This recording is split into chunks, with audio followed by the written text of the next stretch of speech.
नमस्कार, मैं हूं पुष्पेंद्र चौधरी और आप देख रहे हैं आर्यन न्यूज। लोकसभा चुनाव के चौथे चरण में 10 राज्यों की 96 सीटों पर मतदान जारी है। इस चरण में 96 सीटों पर 1717 उम्मीदवार मैदान में हैं, जिसमें 1540 पुरुष और 170 महिला कैंडिडेट हैं। इन उम्मीदवारों की किस्मत का फैसला 10 राज्यों के 17 करोड़ 70 लाख मतदाता कर रहे हैं और चौथे चरण में सबसे ज़्यादा प्रतिष्ठा बीजेपी की लगी है, क्योंकि पिछले चुनाव में तकरीबन आधी सीटें जीतने में कामयाब रही थी। कांग्रेस 2 चुनाव से दहाई का भी अंक पार नहीं कर पा रही है।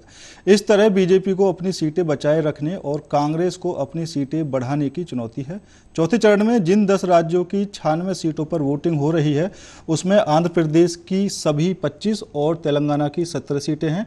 इसके अलावा उत्तर प्रदेश की 13, महाराष्ट्र की 11, बिहार की 5, जम्मू कश्मीर की 1, झारखंड की 4, एमपी की 8, ओडिशा की 4, बंगाल की 8 सीटों पर मतदान हो रहा है। इस चरण की वोटिंग के साथ ही देश के 18 राज्य और 4 केंद्र शासित प्रदेशों में लोकसभा चुनाव पूरी तरह खत्म हो जाएगा। इसके साथ देश की कुल 543 सीटों में से 379 सीटों पर भी चुनाव पूरे हो जाएंगे और आगे के 3 चरणों में 163 सीट पर सियासी दलों का इम्तिहान होगा। चौथे चरण की 9 सीटों पर 2019 के चुनावी नतीजे के लिहाज से देखें तो बीजेपी 89 सीट पर चुनाव लड़कर 42 सीटें जीतने में सफल रही थी, जबकि कांग्रेस 85 सीट पर चुनाव लड़कर 6 सीट ही जीत सकी थी। वाईएसआर कांग्रेस 22 सीट, बीआरएस 9 सीटें जीतने में सफल रही थी।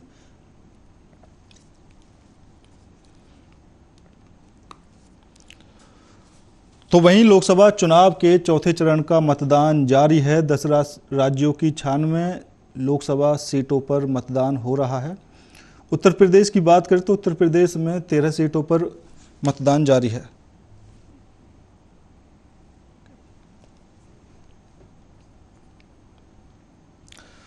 और इसी पूरे मुद्दे को लेकर हमारे साथ भारतीय जनता पार्टी से कैप्टन आई सिंह भदौरिया जी जुड़ चुके हैं। सर, आपका बहुत बहुत स्वागत है। सर, आज लोकसभा चुनाव का चौथा चरण है और 10 राज्यों की 96 सीटों पर मतदान जारी है। अगर हम पहले चरणों के हिसाब से देखें तो सभी चरणों में वोटिंग प्रतिशत कहीं ना कहीं कम मिला है देखने को, लेकिन अब की बात तेलंगाना की भी बात करें तो वहां पर गर्मी के हिसाब से टाइम को बढ़ा दिया गया है।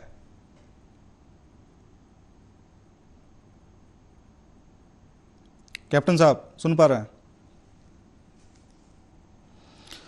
शायद कैप्टन साहब तक हमारी आवाज़ नहीं पहुंच पा रही है। तो आप तस्वीरों में देख सकते हैं, लोग वोट डालने के लिए लंबी कतारों में सुबह से ही लगे रहे। तो वहीं गर्मी के हिसाब से भी कई राज्यों में मतदान करने के टाइम को बढ़ा दिया गया है।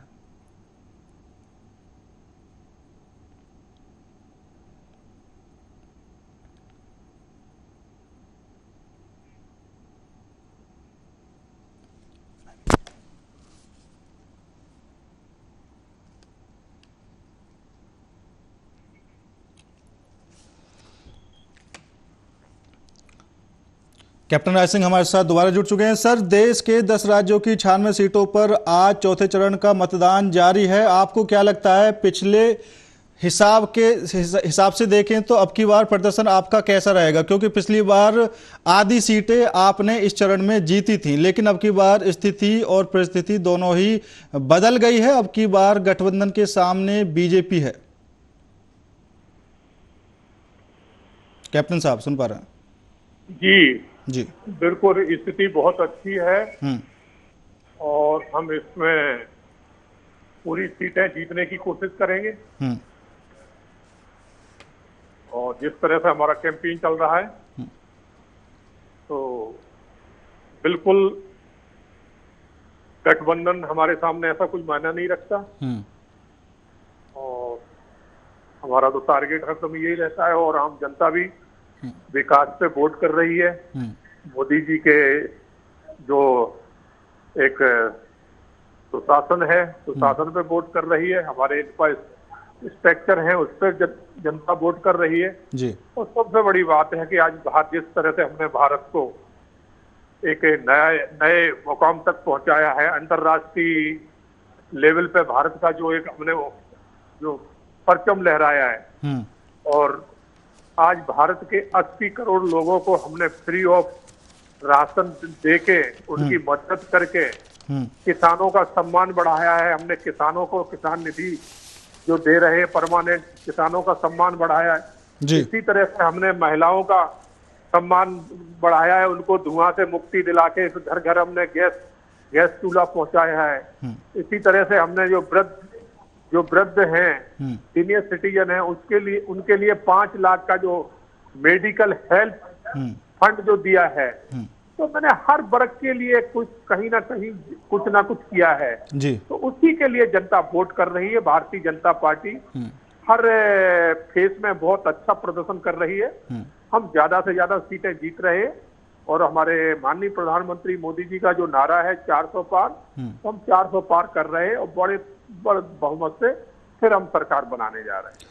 कैप्टन साहब, अगर हम उत्तर प्रदेश की बात करें तो पिछली बार उत्तर प्रदेश में इस चरण की सारी सीटें, मतलब 13 की 13 सीटें बीजेपी ने जीती थी।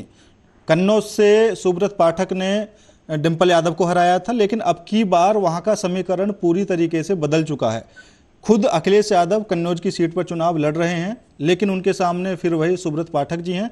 तो आपको क्या लगता है, कितनी टक्कर इस सीट पर देखने को मिल सकती है? देखिए, कन्नौज सीट वो देखने में लग रहा है कि अखिलेश जी वहां से चुनाव लड़ रहे हैं। बाकी आप ये मान के चले कि वहां जो है जनता विकास को वोट करेगी। अखिलेश का उन्होंने कुशासन भी देखा है और मोदी और योगी का सुशासन देखा है।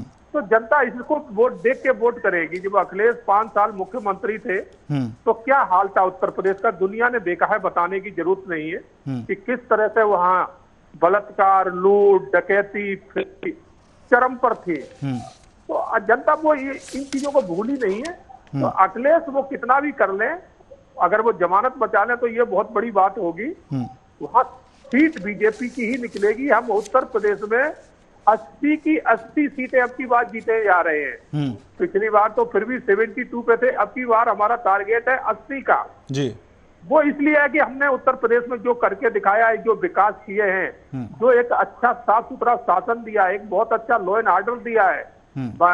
बाबा जी ने जो जितने भी माफिया थे, माफिया मुक्त उत्तर प्रदेश बनाया है। पहले तो आपने देखा है पूरा उत्तर प्रदेश देखता था कि माफिया वहां हावी रहते थे, क्या हालत होती थी कि लोगों को घर पे निकल जाए तो ये पता नहीं चलता था कि वो सही सलामत जाएंगे नहीं। व्यापारी परेशान था, व्यापारियों से लूटा जाता था, उनसे वसूली की जाती थी, बहन बेटियां घर से निकलती थी, उनकी किडनैपिंग हो जाती थी, बलात्कार हो, ये सब चीजें लोग भूले नहीं है। और यही बात जो अभी जो बीजेपी का कार्यकाल चल रहा है, बाबा जी का जो कार्यकाल चल रहा है, तो उसमें देखा है दुनिया ने कि डबल इंजन की सरकार किस तरह से काम कर रही है। तो ऐसे कार्य जो है ना देख के सब लोग सराहना कर रहे हैं और भारतीय जनता पार्टी को इसी को देख के बहुत भारी संख्या में वोट डाल रहे हैं और बीजेपी फिर अपना एक बार जो है ना वो बड़े बहुमत में सरकार बनाने जा रही है केंद्र में।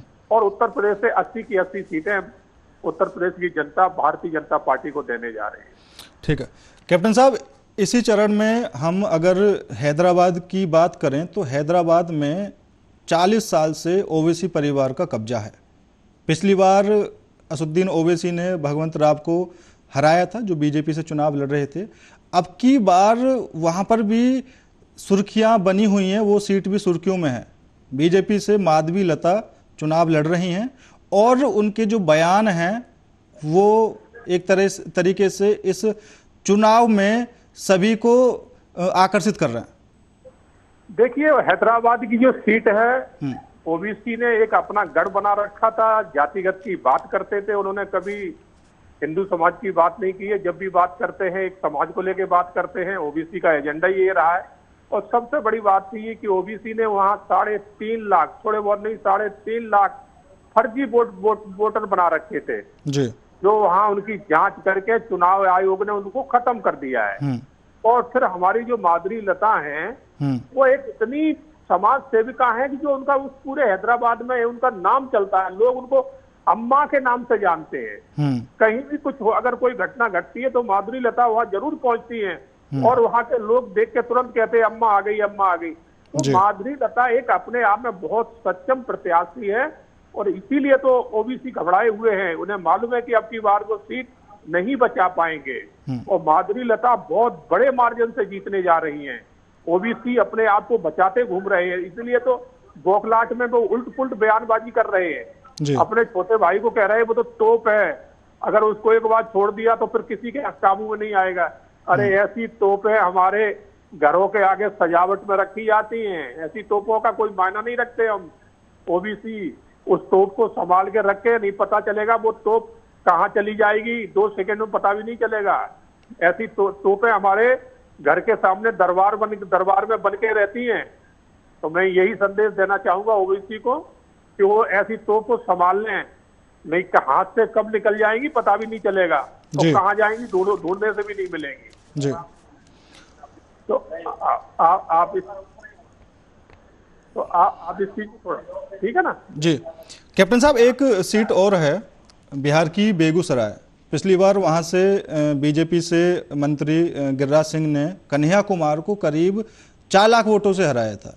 अब कन्हैया कुमार दिल्ली से चुनाव लड़ रहे हैं, लेकिन उनका यहाँ पर भी कांग्रेस के खुद के कार्यकर्ता विरोध कर रहे हैं। अब की बार बेगूसराय सीट पर गिरिराज सिंह के सामने अवधेश राय हैं सीपीआई से, ठीक है। हालांकि लगता नहीं है कि वहाँ पर मुकाबला कांटे का रहेगा, लेकिन फिर भी आपके हिसाब से कितनी वोटों से ज़्यादा जीत अब की बार वहाँ पर मिल सकती है? देखिए, बेगूसराय हम बहुत अच्छे मार्जिन से जीतने जा रहे हैं, बहुत अच्छे मार्जिन से हम बेगूसराय जीतने जा रहे हैं। बेगूसराय का हमारा बहुत अच्छा प्रचार प्रसार चल रहा है, और बिहार का भी आपने देखा होगा कि इन दोनों पार्टियों का जी। दोनों पार्टियों का जो कुशासन रहा है वहां पर, तो वो भी लोगों ने देखा है।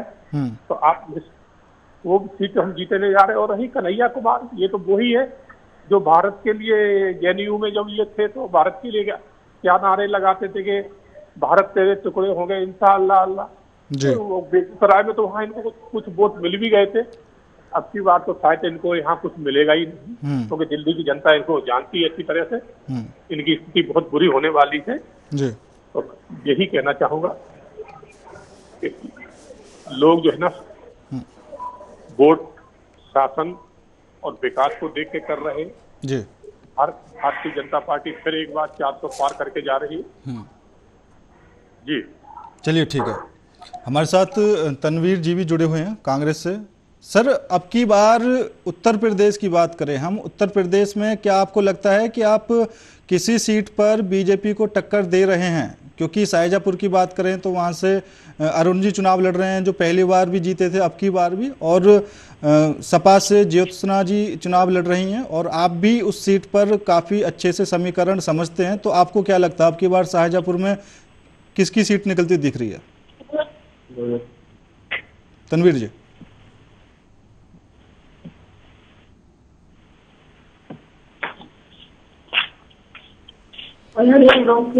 सुन पा रहे हैं तनवीर जी?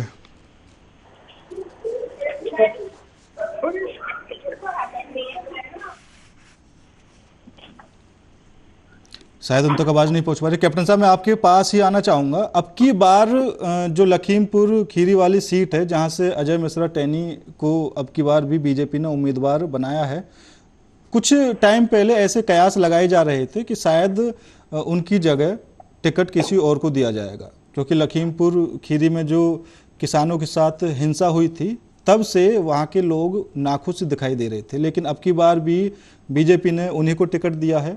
और क्या लगता है आपको कि वहाँ के जो किसान हैं उनके पास इस तरह का नेगेटिव मैसेज नहीं जाएगा? देखिए, लखीमपुर खीरी और जो टैनी मिश्रा जी हैं जी, बहुत एक अच्छे वहाँ के कैंडिडेट हैं, क्षेत्र का बहुत ध्यान रखते हैं, जनता इस बात को जानती है। और रही वो किसानों की जो दुर्घटना, उसको मैं यही कहूँगा एक घटना थी जो जाने अनजाने में घटी, और उसमें जो दोषी थे उनके खिलाफ एफआईआर हुई, जिसमें कोई समझौता नहीं किया गया, कोई समझौता नहीं हुआ, अरेस्ट हुए। उनका जो बेटा था अरेस्ट होने के बाद कोर्ट से उन्हें जो राहत मिली उससे वो बाहर आए। बाकी टैनी मिश्रा जी ने उसमें कहीं कोई हस्तक्षेप नहीं किया है जी। तो इस बात को भी लोग समझते हैं जी। तो ये कहना बिल्कुल गलत होगा कि टैनी मिश्रा जी ने कोई वहाँ हस्तक्षेप किया है। ऐसा कुछ नहीं है। आम जनता के साथ वो पहले भी जुड़े हैं, आज भी जुड़े हैं और बिल्कुल न्याय संकट तो हाँ। बाकी जो किसानों का जो हुआ था, मैं तो उसको यही कहूंगा कि एक घटना थी। उस टाइम किसानों का कुछ जो आंदोलन था बेकाबू हो गया था। किसानों की बात तो उसमें हो ही नहीं रही थी। उसमें बात कहीं विदेशों के लोग आके किसानों का नाम लेके और अपना एजेंडा सेट कर रहे थे। कांग्रेस पार्टी है, दूसरी अन्य पार्टियां हैं, ये अपना एजेंडा सेट कर रही थी, नाम किसानों का ले रहे थे जी। तो इसको भी लोग समझते हैं। ये टेनी जी का जो है ना, ऐसा उसमें कोई वो नहीं है। अगर फिर भी आप देखिए उनके बेटे पे अगर कोई जो वहां पर जो भी केस लगे थे तो भारतीय जनता पार्टी ने या खुद टेनी मिश्रा जी ने उसमें कोई हस्तक्षेप नहीं किया था।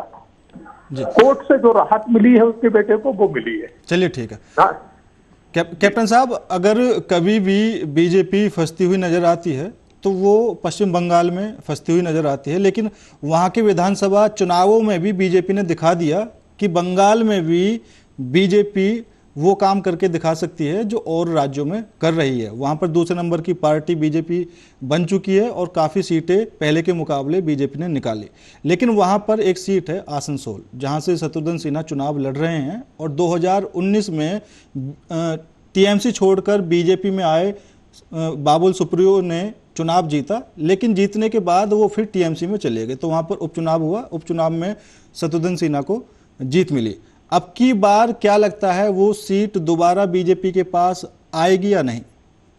निश्चित तौर पे वहाँ हमारे जो कैंडिडेट हैं बहुत अच्छी ताकत से लड़ रहे हैं। और सबसे बड़ी बात है जो आज वहाँ जो कुशासन चल रहा है बंगाल में, ये वहाँ की जनता समझ चुकी है कि ममता बनर्जी वहाँ किस तरह से वहाँ का पोलराइजेशन कर रही है और तुष्टीकरण की राजनीति कर रही है। हिंदू मुस्लिम को वहाँ लड़ा रही है। हिंदुओं की स्थिति बहुत बड़ी वहाँ बुरी हो चुकी है। मैं आपको एक चीज और याद दिलाना चाहूंगा कि आप थोड़ा 15 साल पहले पीछे चले जाएं। बंगाल एक सबसे बड़ा इंडस्ट्रियल हब हुआ करता था जी। बंगाल में जितनी इंडस्ट्रियल थी पूरे भारत में कहीं नहीं थी। हम आपको बताएं, यूपी, एमपी, राजस्थान, महाराष्ट्र, यहाँ के व्यापारी वहाँ व्यापार करने जाया करते थे। मगर पहले तो कम्युनिस्ट ने वहां को पूरा इंडस्ट्रियल खत्म किया और फिर जब से ममता आई इन्होंने तो वहां पूरा इंडस्ट्रियल खत्म करके आज जिस तरह से बंगाल को एक गुंडा प्रदेश बना दिया है, तो छुपा नहीं है लोगों से, ये सब कुछ सामने है। तो आपने देखा होगा जब मेरी वहां एक भी सीट नहीं थी, हमने 18 सीट ली पिछली बार, और अब की बार हमारा टारगेट है कि हम 40 में से कम वहां 35-35 सीटें लेने जा रहा हूं। और यही अगले विधानसभा में हम अपनी वहां सरकार बनाएंगे। ममता के जो कुशासन है, जो गुंडा राज है, भूमाफिया राज है, वसूली वाला राज है, इसको हम उखाड़ के फेंक देंगे। चलिए ठीक है। तनवीर जी भी हमारे साथ जुड़ चुके हैं। तनवीर जी, अब की बार क्या स्थिति आपको लग रही है? जनता का कितना मत आपको मिलता हुआ दिखाई दे रहा है?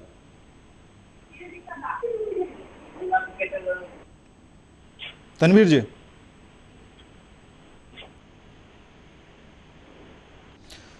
शायद उनसे संपर्क फिर कट गया है। मैं कैप्टन साहब लास्ट सवाल आपसे लेना चाहूँगा, उसके बाद धन्यवाद करूँगा। बंगाल की एक सीट और है कृष्णा नगर, वहाँ पर टीएमसी की महुआ मोइत्रा चुनाव लड़ रही हैं। 1999 के बाद बीजेपी वहाँ पर कभी नहीं जीत पाई। अब की बार क्या लगता है? देखिए, अब की बार हमारा कैंडिडेट वहाँ बहुत अच्छी जीत हासिल करेगा। महुआ मोइत्रा की वहाँ पर जमानत जब्त होने जा रही है।